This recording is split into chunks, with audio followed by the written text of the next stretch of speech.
Et là, je me suis dit: «En fait, ouais, mon rêve, c'est de faire le tour du monde». Le bon moment, tu le sens, en fait. Quand tu sens que c'est le moment de partir, il faut y aller. Donc moi, j'avais trouvé le bon moment. En plus, bah, du coup, je suis partie avec une copine, donc j'ai trouvé la bonne personne et n'aie pas peur parce que des rencontres, on fera plein sur la route. Même si tu voyages seul, je pense que tu auras l'occasion de faire plein de rencontres et Ouais. je pense que moi, c'est ce qui m'aurait le plus retenu, c'est de partir seule et de connaître personne et de me retrouver toute seule dans les lieux, Ouais. improbables. Mais en fait, non, tu rencontres plein de monde. On a fait juste une liste des pays qui nous plaisaient et après on s'était dit: «On va commencer par le Canada parce que le pays le plus cher, donc on passera le plus gros budget et après on verra ce qui nous reste pour continuer».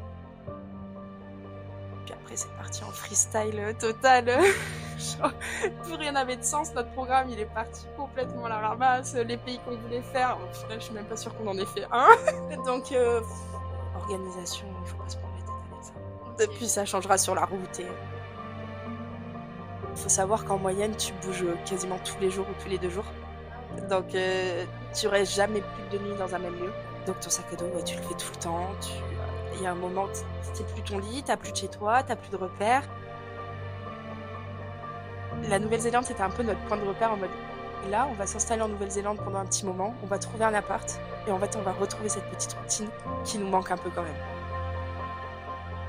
Parce que le sac à dos, c'est trop bien, c'est magique, mais il y a un moment, c'est épuisant. Il faut savoir se poser.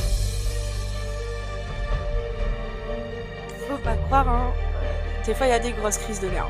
C'est, en vrai, j'étais partie dans ce tour du monde en mode: «Tous les problèmes que j'ai en France, je les retrouverai pas. Je serai en vacances, je serai en voyage». Et bah, pas du tout, parce que j'ai l'impression que c'est multiplié par 10, quand tu es à l'autre bout du monde. Et ça, il faut être conscient de ça, que la vie continue. Et c'est ce qui a été un des plus gros chocs pendant ce voyage, c'est de me rendre compte que la vie continue, en fait, que tu mets pas pause sur tout, c'est pas possible. Il y a eu des moments où on a eu des histoires, mais genre, à aucun moment c'est senti en danger, tu vois? Tu pas le temps de plaire aux gens, c'est soit ils t'acceptent, soit ils te refusent. Et là, du coup, tu pas le temps de réfléchir et tu es directement toi. Et c'est un peu ma liberté, ça, tu vois? N'aie pas peur des préjugés, n'aie pas peur de rien, en fait. C'est juste sois toi-même parce que ça t'apportera tellement de choses et ça fera un tri naturel dans les gens que tu rencontres. La vie est trop courte pour se priver de choses. Genre, donne-toi les moyens de le faire. Franchement, vis, t'as qu'une vie et tout est réalisable. Vraiment, si tu donnes les moyens, tout est réalisable, donc ne te prive de rien. Sois heureux. Ah si, y a pas le temps d'être triste.